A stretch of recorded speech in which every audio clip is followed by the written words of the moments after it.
उस यूपी में बीजेपी को हरा देना जहां बीजेपी की सरकार है और योगी आदित्यनाथ मुख्यमंत्री हैं।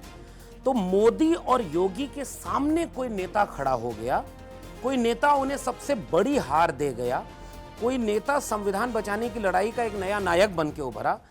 जिस पीडीए की बात अखिलेश यादव ने करके सांप्रदायिकता की राजनीति के सामने एक बहुत बड़ी उम्मीद पैदा की है, अयोध्या हरा करके, अयोध्या में शिकस्त देना, वो भी नरेंद्र मोदी को, वो अयोध्या जो पिछले 3 दशक की बीजेपी की पॉलिटिक्स का कोर इशू था, वो अयोध्या जो 22 जनवरी के आसपास इस माहौल में था कि यूपी एक तरफा जीतेगी बीजेपी, उस अयोध्या में बीजेपी को हरा देना, उस यूपी में बीजेपी को हरा देना जहां बीजेपी की सरकार है और योगी आदित्यनाथ मुख्यमंत्री हैं।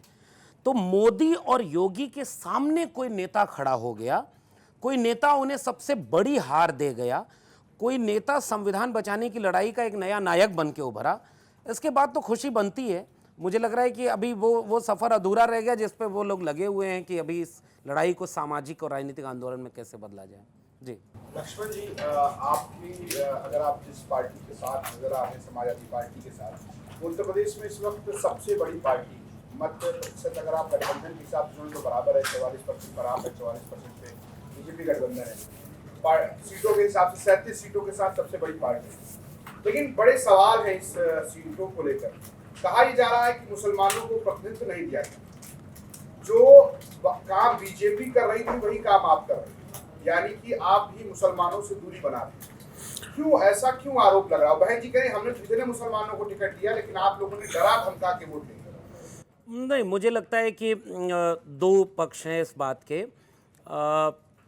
बड़ा दिलचस्प ये विमर्श है कि कल तक जिस पार्टी को कहा जाता था कि वो यादव और मुस्लिम की पार्टी है, तो जब टिकट दे तो बदनाम की जाए कि वो यादव और मुस्लिम की पार्टी है, जब टिकट न दे करके किसी और को टिकट दे तो कहा जाए आप उनको हिस्सा नहीं दे रहे हैं। तो खैर अच्छा लग रहा है ये विमर्श सुन करके कि चलिए अब यादव मुस्लिम की पार्टी नहीं रही सपा। दूसरी बात ये कि जहाँ भी हिस्सा बनता था, जहाँ एक राजनीतिक दल बहुत सूझबूझ के साथ बहुत आंकड़े जुटा के निर्णय लेता है कि वो चुनाव जीते। अगर एक राजनीतिक दल को लगता है कि इन 4 सीटों पर मुस्लिम कैंडिडेट होने चाहिए तो वो 4 सीटों पर मुस्लिम कैंडिडेट हैं और चारों के चारों जीतते हैं। ये यादव कैंडिडेट थे, इनको होना चाहिए, वो सारे के सारे जीतते हैं। कोई और जगह ऐसी फिलहाल तो मुझे नहीं नजर आ रही कि किसी का हिस्सा काट करके किसी और को दिया गया। दूसरी बात यह कि यानी मुस्लिम को प्रतिनिधित्व मिला है और वो सारे लोग जीते हैं। दूसरी तरफ ये कि जो संविधान बचाने वाले लोग थे वो सारे लोग सपा को वोट दे रहे हैं।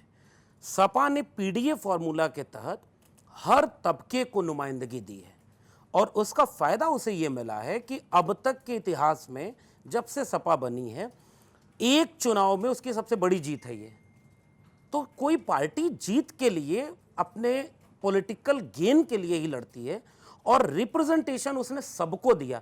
कोई भी ये नहीं कह सकता कि उसको रिप्रेजेंटेशन नहीं मिला है। तो मुझे लगता है कि ये आरोप कम से कम फिलहाल ठीक नहीं बैठता यूपी पर।